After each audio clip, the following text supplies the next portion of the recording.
It's me. Hi. I'm the problem, it's me, but it's not you. If you're struggling with self-worth, we've got the cure for what ails ya. Mended Light.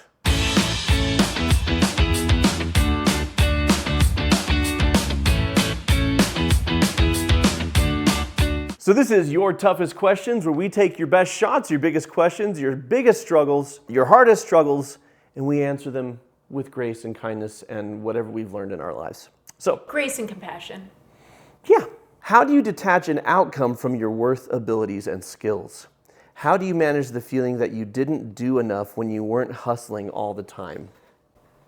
This might be a problem I've struggled with for 40 years. He's like, I'm just going to let her answer this one. You're not 40 yet. Let me keep track of that for you.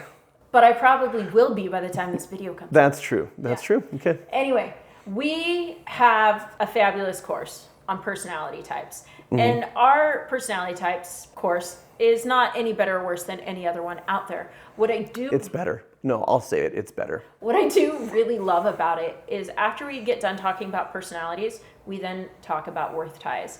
And this is so helpful because everybody has what they value and everybody tends to tie their worth as a person to what they value. And this circumstance comes about because the reality is we have almost all of us, unintentionally been raised and taught and lived in environments where we are taught to earn our worth, to earn our belonging, to earn our acceptance. Those are environments of conditional love.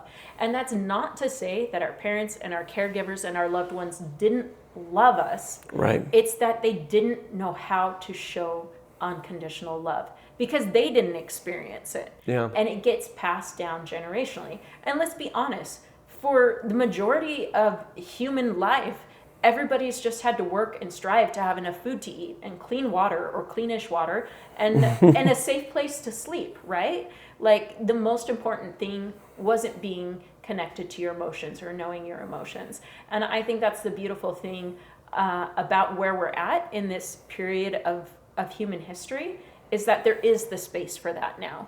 And it's critical and it's important.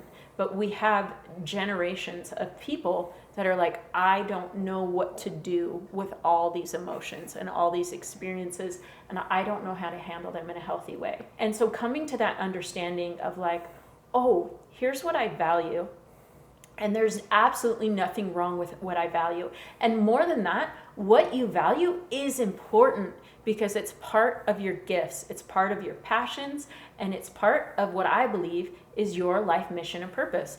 And I believe every individual has a unique life mission and purpose and an impact that they can make on the world and in their own lives and the lives of those that they love that nobody else can. Yeah. But to do that, we must first separate our worth as a person from what we value. And life is going to give you plenty of opportunities to do that. But you have to first be aware that that's even what's going on. And as someone who has absolutely earned their worth, both by nature and through nurture, it was widely accepted in my family and home of origin. The hustle culture this question refers to? So strong. Yeah. Like this was a 1-2 punch for me. Like it was nature and nurture. And so because of that, there's a lot of great things that I've accomplished in my life.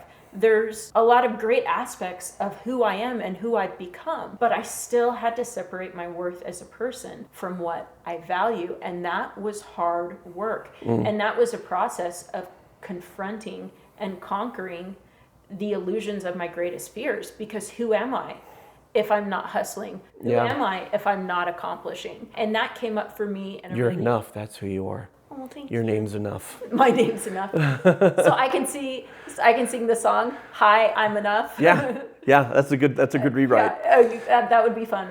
We should do a parody on that. Do we do parodies? Anyways, but this awareness came into my life about 10 years ago, a little more than 10 years ago. I was pregnant with my 4th child, my youngest daughter, and I get really sick when I'm pregnant, and I get even sicker with girls. And I was basically a non-functioning version of myself. Which was really hard for you. So hard. And I could go into the details, but it doesn't matter. But basically, I was a non-functioning version of myself. And I just laid on the couch, what felt like all day long, every day, for 9 months and couldn't hardly do anything. And compared to the way I usually function, I literally couldn't do anything. And it was not a circumstance that I chose. And it felt so dark of like, I'm worthless. I can't do anything. And you're like, you're growing a human and you don't... like, you're doing plenty. You're growing a human being. Just lay back and... Yeah, and you're like, you don't choose to be sick. Like, you don't choose to have pregnancy affect you this way. So there's a lot of great things about our relationship, and there's a lot of things that we've learned from each other. And we're still in that place of gratitude for our relationship, even though the dynamic has changed over the past year. But one thing that I've always really appreciated and valued about you is... I'm listening. is that it didn't matter what happened, you were just happy and grateful, right? Yeah. And because I had such a hustle culture, like I was constantly evaluating, and I couldn't be in that place of like, oh, things didn't go as planned, or this didn't turn out how I expected it to, or life didn't meet expectations, that's okay. It was this whole 1-2 punch of I have to accomplish and there needs to be a plan because that's how I create perceived safety. So in moments of conflict, that would come out. And for me, that would come out as anger or frustration. And I wanted to be the type of person that was like, that could just be grateful no matter what happened, right? Yeah. Like I wanted to be that person, but that's not what my life experiences had taught me. And I could see the dissonance.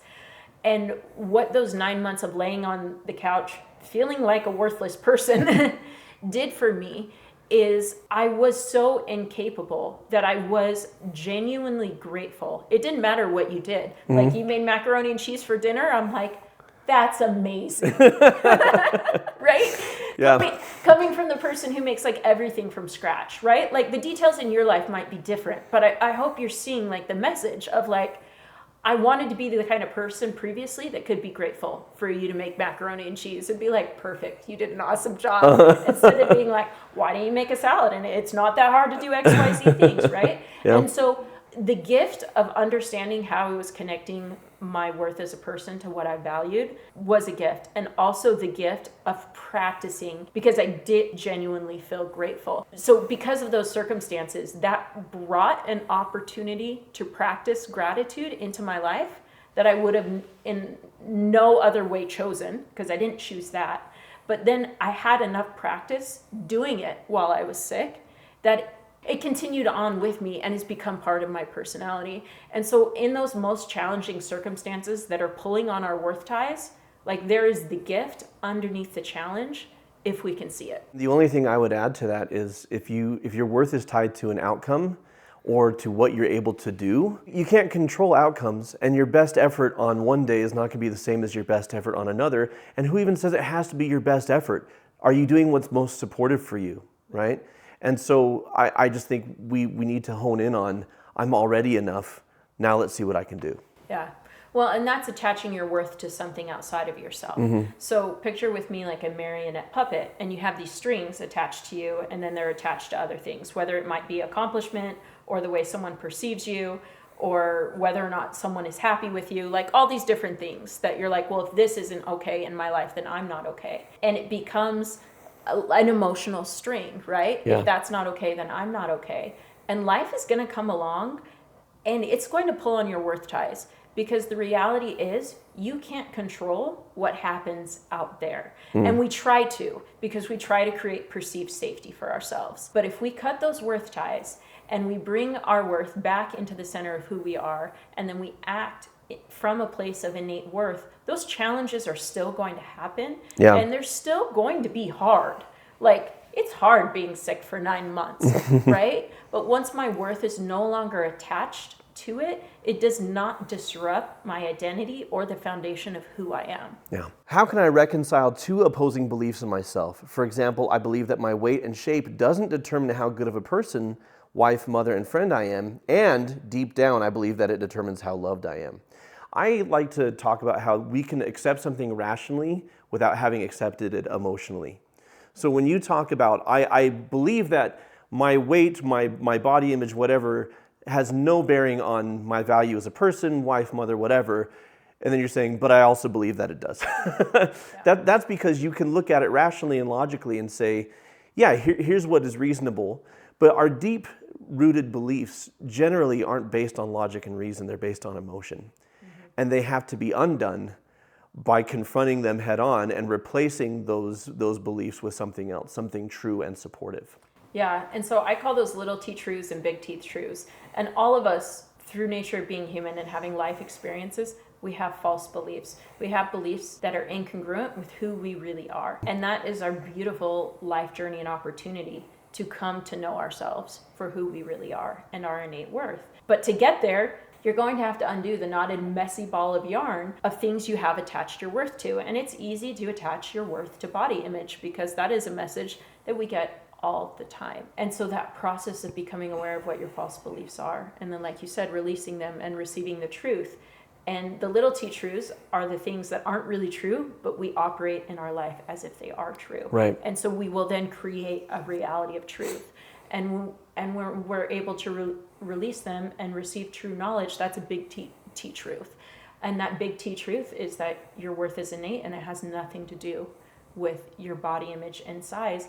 And life will give you plenty of opportunities to practice that. Yeah. Okay, our next question.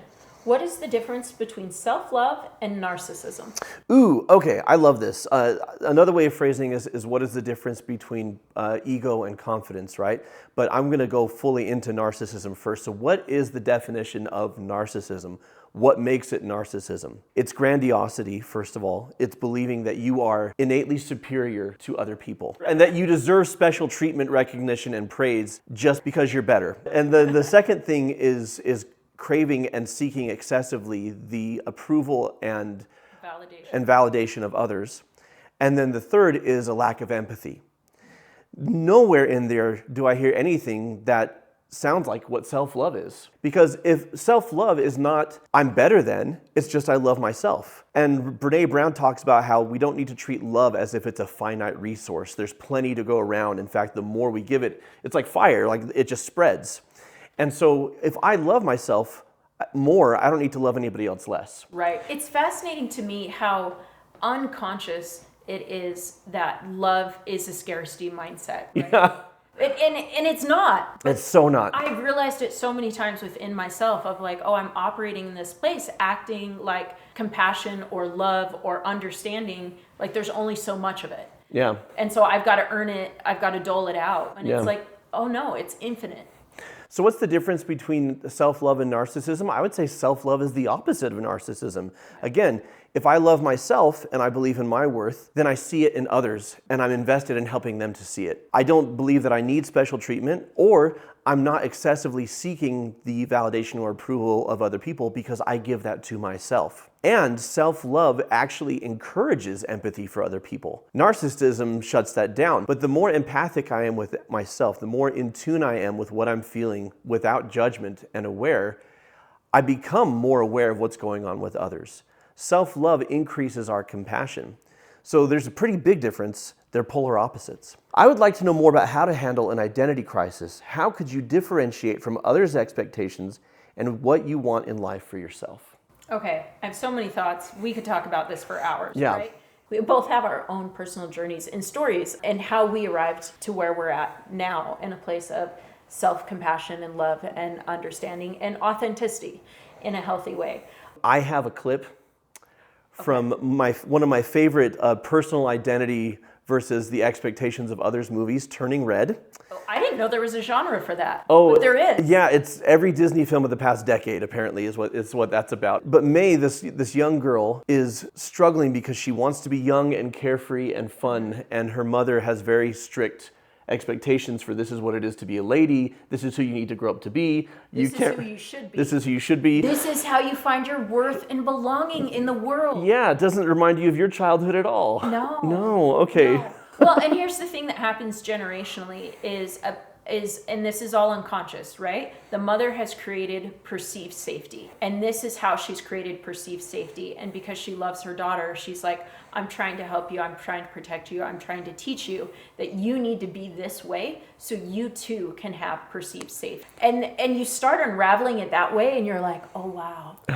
Like it makes so much sense. And I have so much understanding and I have so much compassion. And I also have a clarity of choice of what is being taught that isn't actually true.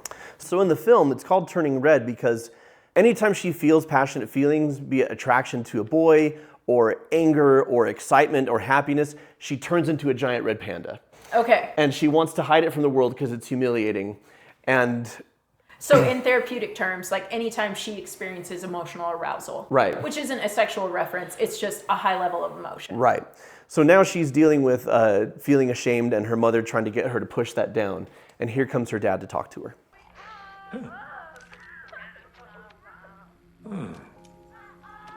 So these are videos she made with her friends.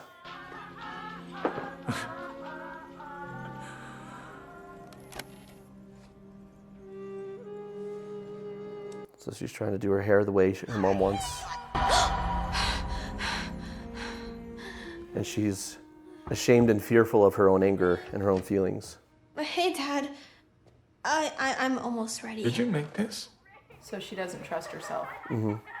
Here, I'll erase it. What? We're just being stupid. The panda's dangerous. Out of control. You sound like your mother.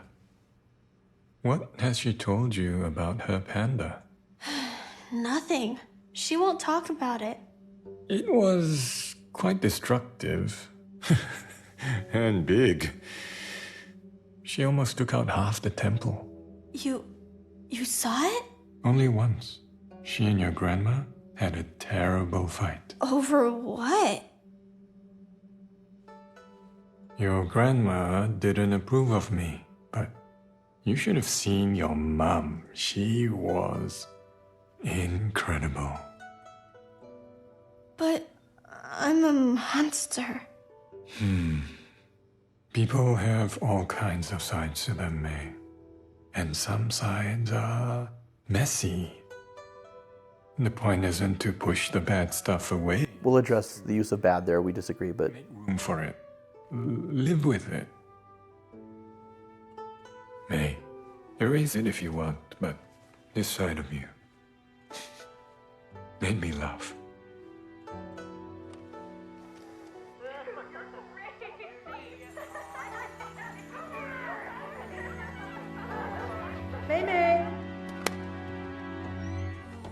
It's time. the only thing I would change that he says is he talks about the bad parts or the bad stuff. And I would change that to maybe challenging. Yeah. Right? The parts that we find challenging. Or the parts we haven't been taught how to deal with in a healthy way. Right. Right? Because the premise is that emotions aren't good or bad or right or wrong. They just are. They just are. And emotions have a purpose. And that purpose is to communicate. And if we dismiss any of our emotions, anger, excitement, passion, whatever they may be, we're dismissing a part of ourselves. We're saying a part of who I am isn't safe. That's what creates the dissonance and even the dissociation. Yeah. Right? That's where we reject a part of who we are because we have been taught that it's not okay or that it's not safe or something is wrong with us. And in this journey of healing, we need to integrate back in all the parts of who we are and all of our experiences and confront those untrue beliefs of what we thought those things said about us. And that's challenging. This clip did such a beautiful job because what we're seeing is the example of a mother who didn't know how to do that in a healthy way. Mm-hmm. So she came up with these coping mechanisms to do the best that she knew how, and then she's trying to protect her daughter. Keep her and have her do the same thing. By teaching her those untruths of there's parts of you that are wrong or bad, and so they need to stay hidden, instead of, hey, your emotions are telling you something. What are they telling you, and how can we meet those needs in a healthy and supportive way? Well, and the context of the dad saying, this side of you made me laugh. She loves being silly. She's a teenager or a preteen. Like she's right where our daughter is right now. Right. And which is why she loves this movie so much. Which is why she loves this movie so much. Yeah. But her mother keeps telling her, you know, you're embarrassing me, or that's not how you're supposed to behave. What you're supposed to, should, supposed to. And for her dad to say, that's why she's like, I'll erase it, Dad. I'm so sorry, you know. Yeah. And her dad says, this side of you made me laugh. that every part of us is worthy of love and acceptance. So differentiating between others' expectations and what you want for yourself takes introspection. It just takes looking inward and saying, what do I want? Now, if others have expectations of you, it's good to accept influence. It can be helpful and supportive to hear others' perspectives, but ultimately, it's your life to live. Well, and I want to point out, and we have other videos on this, and I have a whole soapbox about living in expectation versus living in intention. And I don't think living in expectation is healthy, and I don't think that's healthy to put on other people, because expectation ties us to judgment, and judgment does not help us grow. It does not help us become the best version of ourselves. And so putting down the judgment, putting down the expectation gets us out of what I would call a fixed mindset and allows us to be in a growth mindset.